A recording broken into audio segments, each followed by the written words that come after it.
me, right? Yes, ma'am. I got. You are so elegant, and to sit there and speak, it's just lovely. So I have to. Nobody knows me. I've never seen any of you except for Rajni. But I came to Vermont a long time ago, and I came from the South.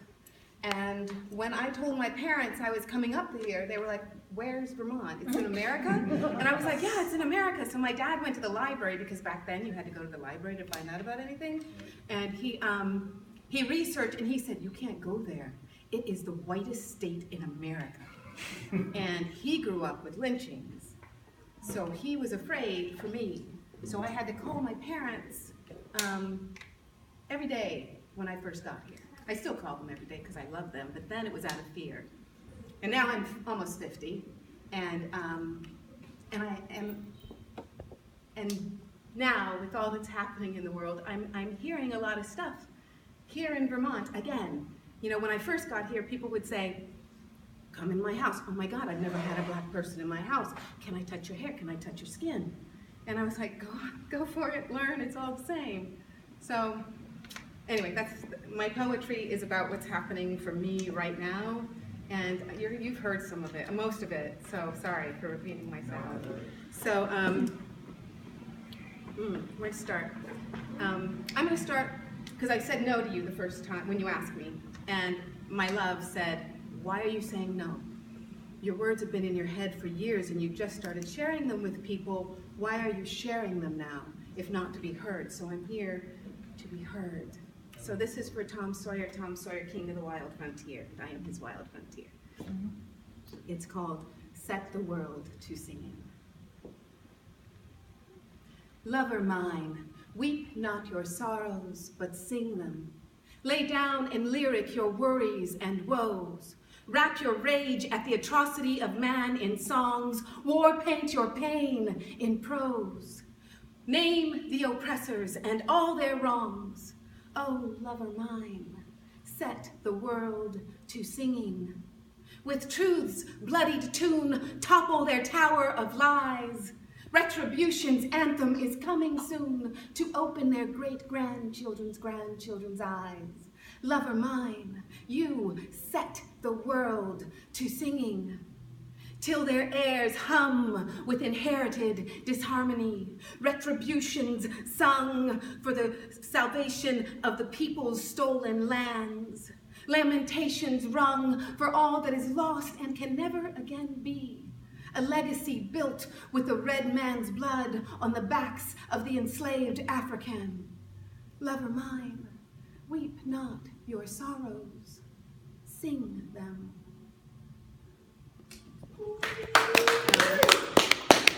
So this is for my daughters. They are, young and dealing with this, and there's a lot of negativity online. A lot of people have a lot of negative, unkind, cruel things to say, and they don't have to take any responsibility for it.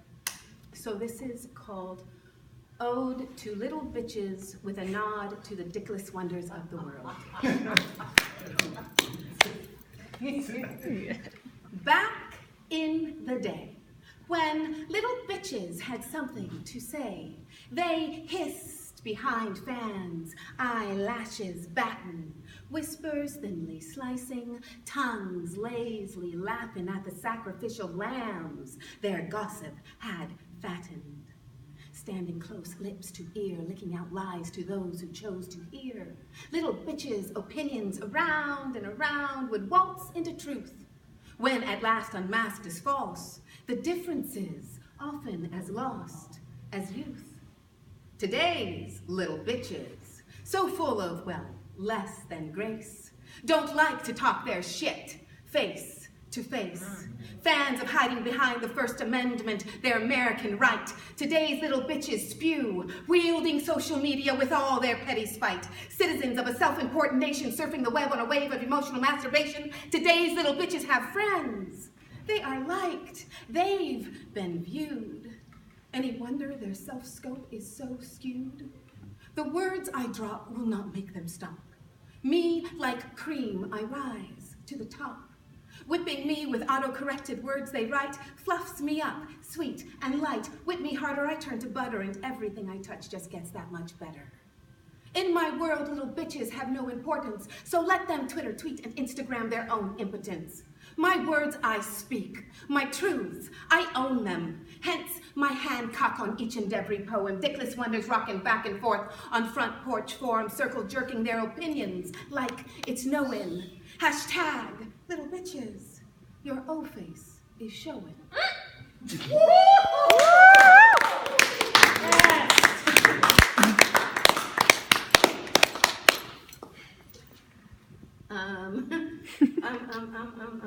Okay, so the election is upsetting, and having two daughters who have listened to this conversation is very upsetting. And you remember during, Trump had a big convention or something in North Carolina, and a protester was leaving, and some guy walked up and slapped him on the way out and knocked him down? Well, he punched him, he cold cocked him. That was 5 minutes from my parents' house.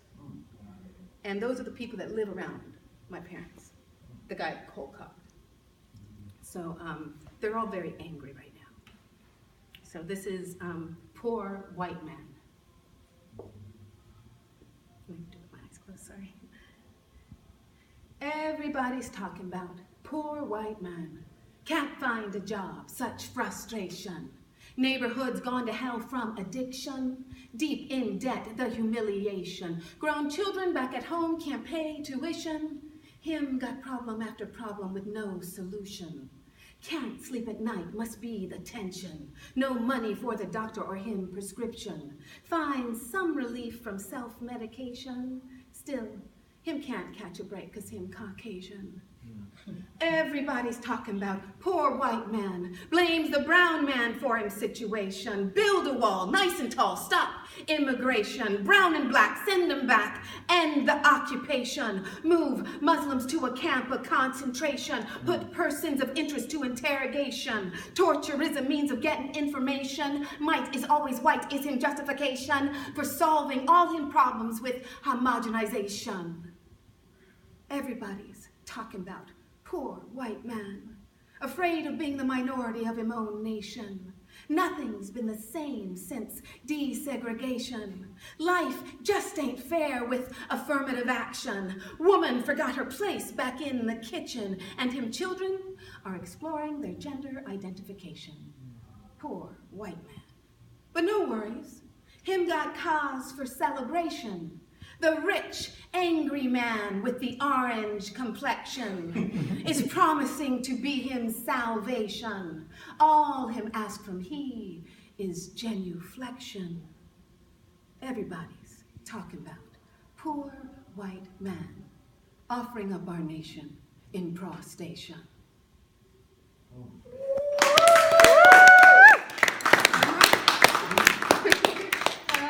We're trying to okay. Televised.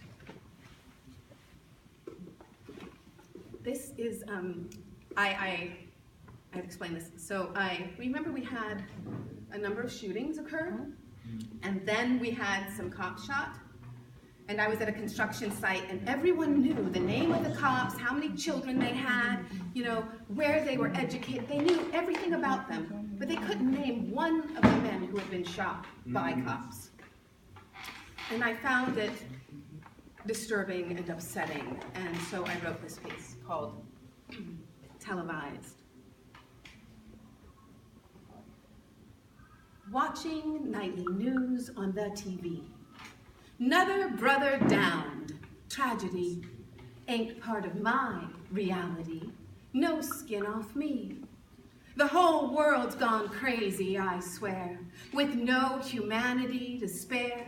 It's just madness out there. Thank God I'm here, where we are all so civilized, preferring our genocides televised, 90-second spots that leave us scandalized but never galvanized. The price of my complacency will be complete when I recognize the blood running down my street, begging at my door for me to get up out my seat. raise my voice, raise my fist, pound my feet, 'cause life is messy. But the lives, oh, they're so neat. Sometimes you gotta tear down the old to build up the new. The foundation of our nation is rotten through and through. There is more than a blue wall standing between me and you. There are oceans of blood dripping from a swinging noose. I feel this pressure from within, just under the surface of my skin. It wants release. Will this perpetual shade over my shade never cease? Imagine your complexion was a source of suspicion for the first line of protection, the police. Would you trust the heart behind the badge is offering you peace while his trigger hand rests on his piece? Next time you're sitting back with the TV on, unarmed black man killed. Damn, they got another one. He may have been someone's father. He was probably someone's brother. He was most definitely a now grieving mother's son. Ask yourself, what could I have? What should I have? Dear God, what have I done?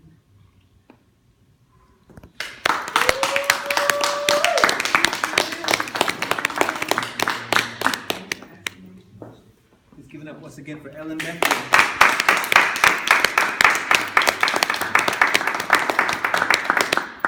We're going to film. Excuse me for 1 second, y'all. 5-minute break. I should have taken a picture with like y'all while I'm sitting back there. I mean, sitting up here. So just let's just talk. I like No, like get more to like the back of them, like over there, back there. Am I filming? No, you're taking a picture. Just a picture. Just need a picture. That's it. But just get like more back, like back over here. And then, can I just recite another one? Yeah, go for it. I wrote it in '98 because I was sleeping underneath my desk at University of Pennsylvania. I'm originally from outside of Philadelphia. I've lived here for 13. But I was sleeping underneath my desk so I could go to school there full time. I mean, if I worked there full time, I could take credits there for free. But I didn't have a place to sleep. I didn't have a place to live because I didn't live in Philly. So I slept underneath my desk. And the cleaning lady caught me, gave me her key to her place. I took the trolley to her place, got cleaned up, came back, did my job. I was responsible for basically changing the student financial services from paper to paperless and like imaging systems and all that stuff before it was anything. It's called pot to piss in because I wrote it underneath my desk. I don't have a pot to piss in, but now I'm doing something about it. I'm tired of being broke and I scream and shout it. And you see, I'm flirting with Ivy League college. Far from a perfect SAT score, but I retain knowledge. Now, baby girl, we gotta be on point, honest and exact. We gotta know we got each other's back. We gotta know we got each other's back. I'll sign yours if you sign my prenuptial agreement. I'm just cautious, lady. Some people be scheming.